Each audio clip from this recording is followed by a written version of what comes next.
has embarked on career-threatening measures to rebuild the Lions of Africa. The armed forces were once among the strongest army in Africa, but they fell apart in 1991 at the fall of the military regime. Everything the armed forces owned was destroyed, including their glory-giving way to mushrooming clan militias, civil unrest, and rival group fighting. A quarter century later, after the federal government was constituted, there was no force to defend it and the country. Hence, the need for foreign troops. AMISOM. Billions of dollars were spent on foreign forces for the 10 or so years they were in the country. But the government of the day never asked themselves until when these forces would be relied on. 50 years? A century? Or forever? When he first came to office, Prime Minister Hassan Ali Khayre held a meeting with commanders of the armed forces. It then dawned on him that no one could account for the exact number of troops, their ammunition, areas of deployment, and their mode of operation.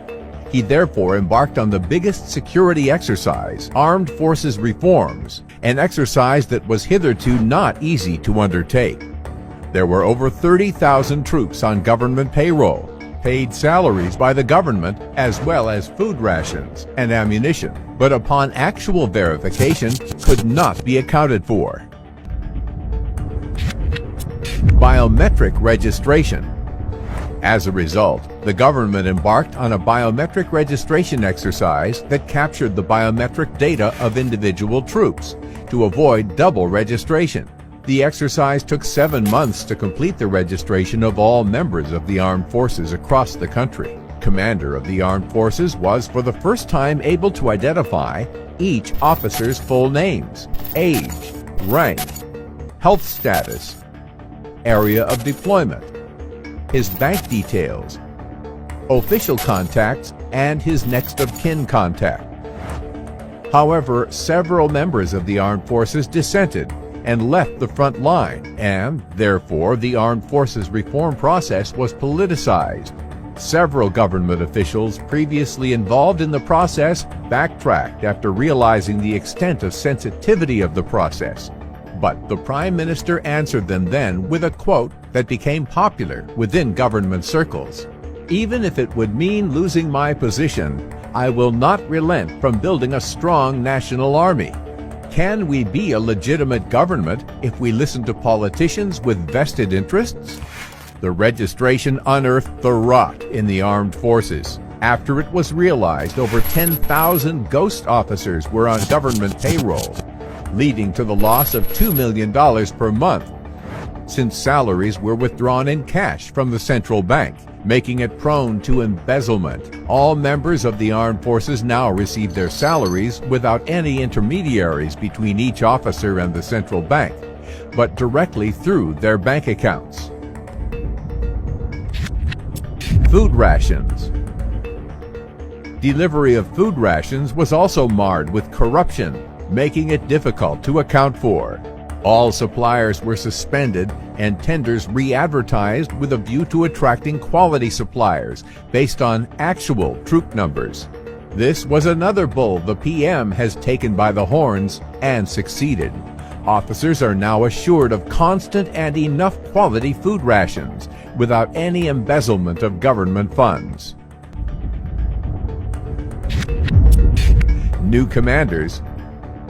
The Armed Forces administrative structure was that of the Soviet Union forces, since the Soviet Union played a key role in the establishment of the Somali National Army. But in order to modernize the forces, the administrative structure of NATO, which is currently the leanest and most modern in the world, was adopted. No one has hitherto attempted to improve the central command of the armed forces. Open recruitment was done for top positions in finance, logistics, and personnel. The positions were filled by youthful graduates of the armed forces colleges who extensively improved the forces administratively. Following a training needs assessment, special trainings were conducted to produce quality forces. Most of the trainings were offered by Turksom, while new ones would be conducted by the UK Training Centre. Registration of the armed forces is now complete. All their needs and requirements met. Corruption was contained. Quality trainings were given. And professional commanders installed. Today, operations are led by Somali Armed Forces, while this was previously done by AMISOM. The reform strategies and their outcomes was welcomed by the public. The forces help people on one hand and fight the enemy on the other. The reform was also lauded by Somalia's international partners, some of whom previously suspended their support for the National Army. The U.S. government, which offered the biggest military support to Somalia, suspended its support in 2017 following massive corruption in the armed forces. But following successful implementation of Khayre's reform agenda and strategies, they have acknowledged the tangible results, and the U.S. has now resumed its support. The armed forces reforms called for tough decision-making, honesty, and selection of professional commanders with security background and free from corruption. Khayre has spearheaded this journey, which could take years and needs to be maintained constantly in order to rebuild the lions of the Horn of Africa.